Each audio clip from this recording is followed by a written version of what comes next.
Hello dear student, welcome. अभी next topic discuss कर रहे हैं पे बैक पीरियड, राइट। तो कैपिटल बजटिंग का एक मेथड है, उसका नाम है पे बैक पीरियड मेथड।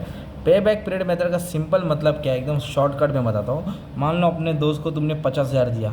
कितना दिया? 50,000 दिया। उसकी ज़रूरत थी, आपने दे दिया, वाले ले ले। तो दोस्त क्या बोला तुमको, मैं हर साल क्या बोला हो, हर साल 10,000 दूंगा। हर साल कितना दूंगा? तो तुम्हारा पैसा कितने साल में रिटर्न मिलेगा? 5 साल। तो पे बैक पीरियड का मतलब होता है कि जो हमने पैसा इन्वेस्ट किया वो कितने साल में रिकवर होएगा। कहीं भी बिजनेस में डाला, मार्केट में डाला, स्टॉक मार्केट में डाला, जो हमने पैसा इन्वेस्ट किया कितने साल में रिटर्न होता है, उसको बोलते हैं पे बैक पीरियड। तो कैसे लिखने का?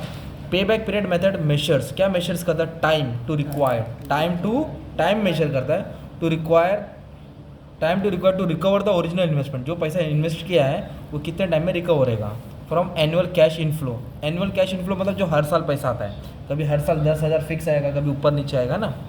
तो the pay back period is use to find out the period of time. क्या फाइंड करता है? Period of time required to return the initial investment. जो हमने मार्केट में पैसा डाला है या जो बिजनेस में इन्वेस्ट किया है वो कितने साल में रिकवर होएगा। It is measure in terms of money. उसको मनी को में मेजर्स करते हैं।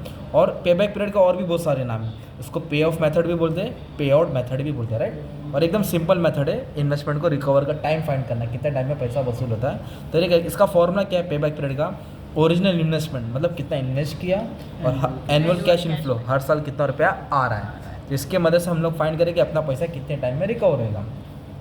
तो मान लो सपोज प्रोजेक्ट ए में तुमने कितना तुमने इन्वेस्ट किया।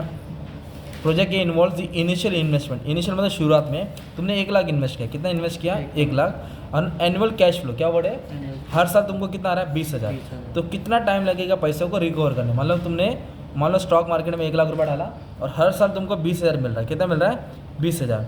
तो कितने टाइम में तुम्हारा पैसा रिकवर होएगा? 5 साल में तुम्हारा पैसा रिटर्न होएगा। 5 साल में पूरा पैसा रिकवर हो जाएगा ना। तो उसको ही पे बैक पीरियड मेथड बोलते हैं। क्या बोलते हैं इसको? पे बैक पीरियड मेथड। तो अभी फॉर एग्जाम्पल मैंने अलग से एक टेबल बना दिया तुम्हारे लिए। तो अलग अलग कंडीशन का अलग अलग दिखाना है। आपने प्रोजेक्ट ए में 20,000 डाला और हर साल कितना आ रहा है? 4,000। तो हर साल 4 आ रहा है, तो 20,000 को रिकवर करने के लिए कितना साल जाएगा? 5 साल जाएगा। 6,000 डाला और हर साल 2,000 आ रहा है, तो 3 साल में पैसा वसूल होएगा। 8,000 डाला और 4,000 आ रहा है, तो 2 साल में पैसा वसूल होएगा। 12,000 डाला, 3 साल में पैसा वसूल हो गया। मतलब हर साल में 3,000 आ रहा है, तो 4 साल में पैसा वसूल होएगा। तो इसको बोलते हैं पे बैक पीरियड मेथड, है ना। तो कभी कभी आपको एग्जाम में सम्स भी आएगा ऐसा, तो फिर ये सॉल्व करके लिखने का। फिर इसमें तुमको रैंक देना पड़ेगा। सबसे कम टाइम जो लिया वो फर्स्ट रैंक है, वो अच्छा रहता ना। अपना इन्वेस्टमेंट फटाफट रिटर्न हुआ, तो सी इसको फर्स्ट रैंक दिया, इसको कम टाइम दिया, इसको सेकेंड रैंक, इसको थर्ड रैंक, इसको फोर्थ रैंक। तो ये पे बैक पीरियड मेथड मतलब हर किधर भी तुमको कैपिटल ट्रेडिंग का सम्स में ये शॉर्ट नोट दिखा था, ये तुम लोग एग्जाम में डाल सकते हैं। और एग्जाम्पल खुद से बना देने का तुमको, है ना। ये भी खुद से डाल देने का, तुम्हारा मार्क्स मिल जाएगा, अच्छे से तुम्हारा कवर हो जाएगा ना।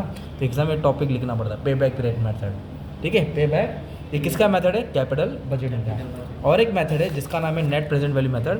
तुमको ये वाला नेक्स्ट वीडियो में मिल जाएगा, ठीक है। Thank you.